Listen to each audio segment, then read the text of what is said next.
Génesis, ayer y hoy, aprendiendo del pasado. Génesis, ayer y hoy. Nos acercamos al 16 de septiembre, fecha en que un golpe de Estado financiado desde Londres lograba el objetivo. Entre las cosas que hicieron los vándalos que se hacían cargo del gobierno en nombre de la libertad y la democracia, fue cancelar de facto la Constitución de 1949. Entre algunas cosas, lo que le preocupaba sobre todo a Inglaterra, era que en la Argentina de Perón, la Constitución de 1949 decía, en su artículo 40, que toda la riqueza del subsuelo pertenecían al Estado Nacional.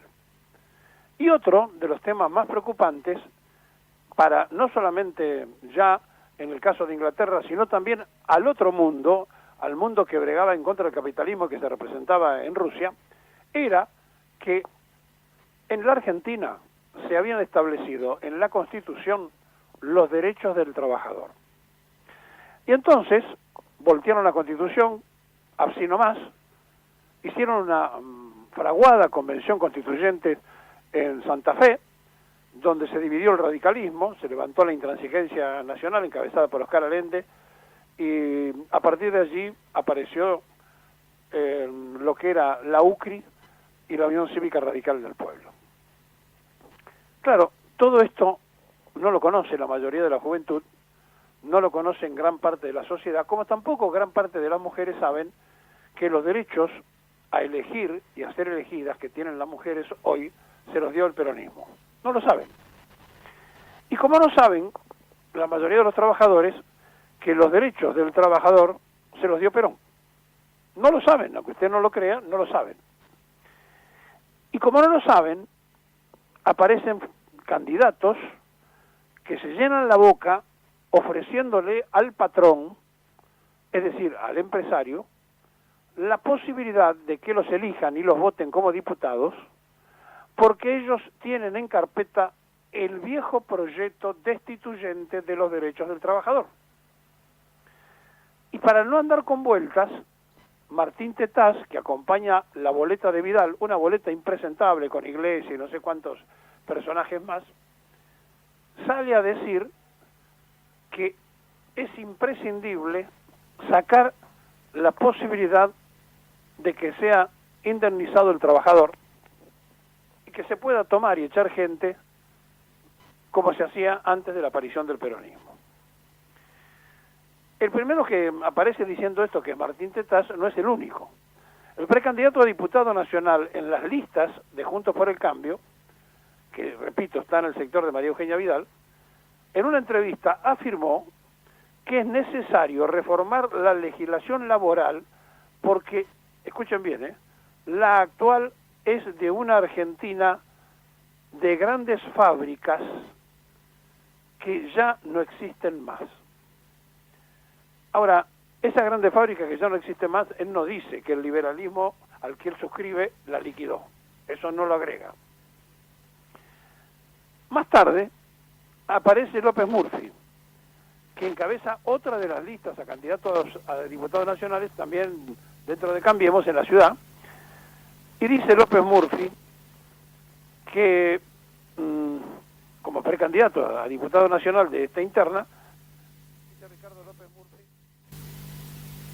que las leyes laborales en la Argentina no las necesitamos porque hay que hacer nuevos contratos laborales que tiendan a no poner litigiosidad y que los empresarios puedan despedir y contratar con libertad. A ver si podemos terminar de entender cuál es la preocupación de los que son candidatos a diputados de Cambiemos. Es la misma preocupación que tuvo Ricardo Alfonsín,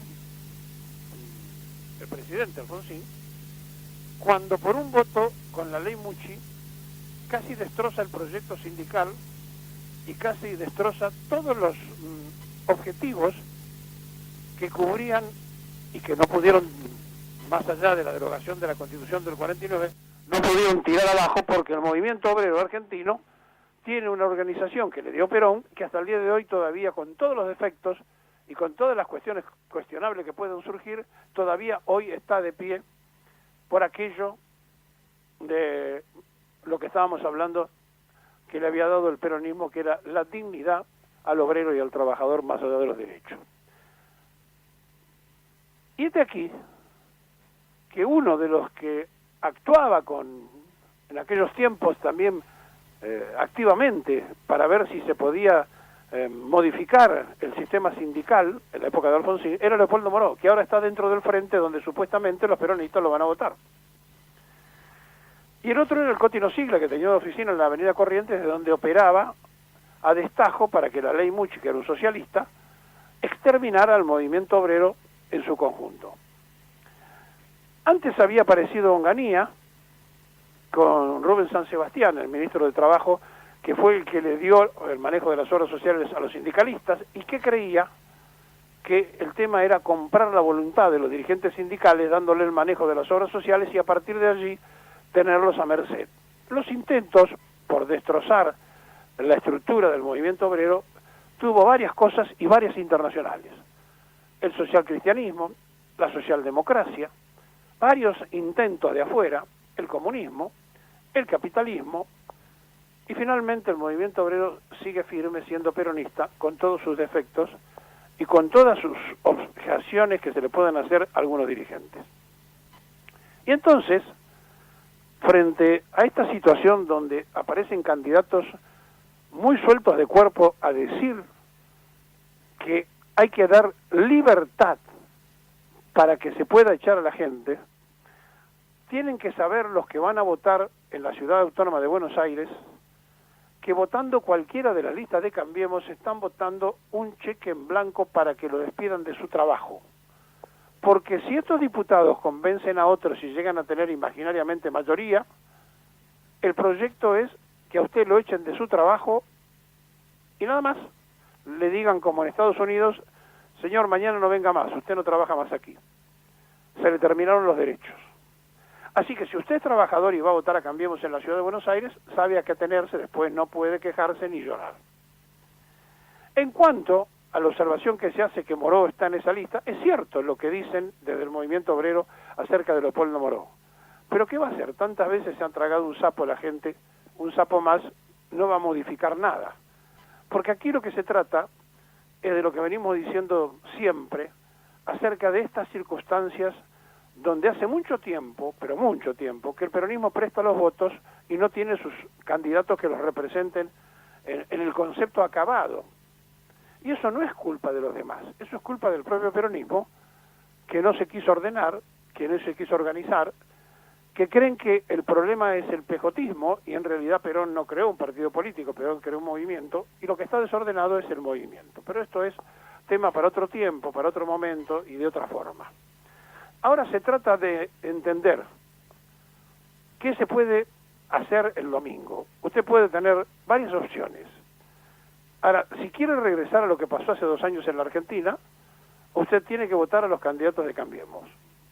Si usted está desconforme con lo que pasa ahora, pero no quiere regresar a lo otro, bueno, mire, va a tener que votar a los que están, o los que se presentan por el oficialismo, y después exigirle a fondo que cumplan con aquellas cosas que son promesas. Y si no, tiene otras variantes y otras alternativas que después verá si esos le alcanzan para tener pisos para ir a competir en los comicios de noviembre. Pero la verdad es que si lo van a votar en la capital, a López Murphy o a Vidal, sepan ustedes, ténganlo en claro, que están votando a gente que piensa que a ustedes su trabajo lo pueden echar sin indemnización, sin derechos, y que además, ¿para qué le van a pagar un salario que se discuta a través de los gremios? No, que el patrón se lo fije, y usted, si no le gusta, va a tener que trabajar más horas al precio que le ponga el que lo contrata. Aunque usted no lo crea, estamos en el preperonismo, hemos vuelto al preperonismo, y aparecen todos estos personajes haciendo y diciendo estas cosas, y todo tiene que ver con todo, porque la gran culpa de que la gran parte de las mujeres no sepa que el peronismo le dio el derecho a elegir y a ser elegida, que los trabajadores no sepan que los derechos a trabajar dentro de una dignidad con derecho a jubilación, con derecho a tener posibilidades de aguinaldo y demás, se los dio el peronismo, es culpa de los peronistas, que nunca han salido a predicar las cosas que debían hacer y que se heredaron de Perón. Y entonces la gente cree, los jóvenes sobre todo, creen que toda la vida fue así. Y cuando uno a un joven le explica, no, las mujeres antes no votaban. ¿Cómo que no votaban? No, no votaban. Y cuando uno antes le explica que el voto secreto y universal no es tan viejo, que le sacaban al trabajador los patrones la libreta, le decían, che, vos ya votaste, anda tranquilo, dejá la libreta y después la venís a buscar. Cuando uno le cuenta esas cosas, los jóvenes miran y dicen, ¿en serio? Sí, en serio, eso pasó. Eso pasó en la Argentina, se llamaba fraude patriótico, hubo una concordancia entre conservadores y radicales que se odiaban, pero después se pusieron de acuerdo y hicieron un gobierno juntos, y así llegamos al 4 de junio del 43, donde aparecen los coroneles.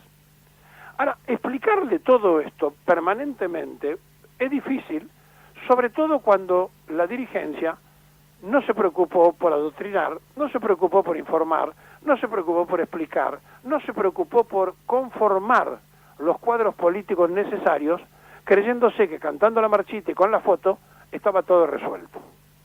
Por eso aparecen hoy los tetás, los López Murphy, diciendo, saquémosles los derechos a los trabajadores, hagamos la última parte, que ya el macrismo ha iniciado esa recta en el gobierno de Mauricio. Nos han quitado todas las cosas que han podido, y cuando se acerca el 16 de septiembre, día en que nace la resistencia peronista, cuando el golpe de Estado tiene su desarrollo pleno, y durante 18 años no nos dejaron elegir, hoy tenemos que pensar que a lo mejor tampoco podemos elegir lo que nos gusta, pero por lo menos tenemos el derecho de ir a sufragar. De última, para votar que no vuelvan los que no nos gustan. Sí, es consuelo de tontos, pero es lo que tenemos en esta democracia fraudulenta, donde muchos criticamos y pocas cosas hacemos para cambiarla. Por supuesto, el movimiento peronista debería autoorganizarse, debería autoproclamarse en los tiempos como heredero del Perón que le dio a los trabajadores la dignidad, los derechos, pero ¿sabe una cosa? También las obligaciones, porque decía que al menos había que producir lo que se consumía. Y hoy hay una gran parte de la sociedad que consume y no produce, y otra gran parte de la sociedad que ni siquiera consume. Hemos vuelto, aunque usted no lo crea, al preperonismo. Tetás y López Murphy no son una excepción, son la regla.